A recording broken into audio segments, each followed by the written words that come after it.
వందే మాతరం వందే మాతరం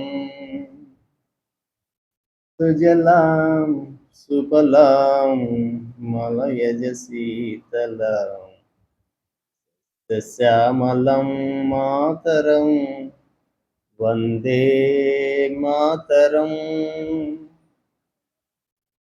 మనం ఎలాంటి క్లిష్ట పరిస్థితుల్లో ఉన్నా వందే మాతర గీతాన్ని మానుకోలేము. ఎందుకంటే అది మన నరాల్లో దేశభక్తి ఇమిడి ఉంది.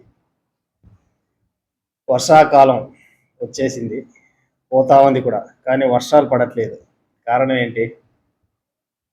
ఒక చిన్న లాజిక్ అందరికి తెలుసు. మనం చదువుకునేటప్పుడు వర్షం ఎలా పడుతుందని మనం పాఠాల్లో చదువుకున్నాం, మన గురువులు చెప్పారు. ఎండ వేడికి సముద్రంలోని నీరు ఆవిరై మేఘాలుగా ఏర్పడతాయి.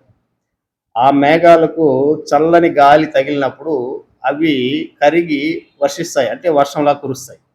ఆ చల్లని గాలి ఎక్కడి నుంచి వస్తుంది? చెట్ల ద్వారా వస్తుంది. మనం ఏం చేస్తున్నాము? రోజు రోజుకు చెట్లు నరికేస్తూ రోజు రోజు చెట్లు తగ్గిపోతూ ఉన్నాయి. కానీ వర్షాలు పడలేదు అంటే ఎలా వర్షాలు పడతాయి చెప్పండి? అడవుల్లో వర్షాలు పడతాయి, ఎందుకంటే అక్కడ చెట్లు ఉన్నాయి. కేరళ లాంటి ప్లేసుల్లో వర్షాలు పడతాయి, ఎందుకంటే అక్కడ చెట్లు ఉన్నాయి. కాబట్టి ఇప్పటికైనా ఆలోచించి ఉన్న చెట్లను కాపాడుకోవాలి, కొత్తగా చెట్లను పెంచాలి.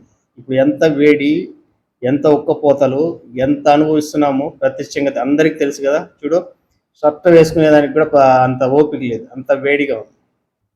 కాబట్టి అందరూ ఆలోచించాలి, ఉన్న చెట్లను కాపాడుకోవాలి, కొత్తగా చెట్లను పెంచాలి. వందే మాతరం.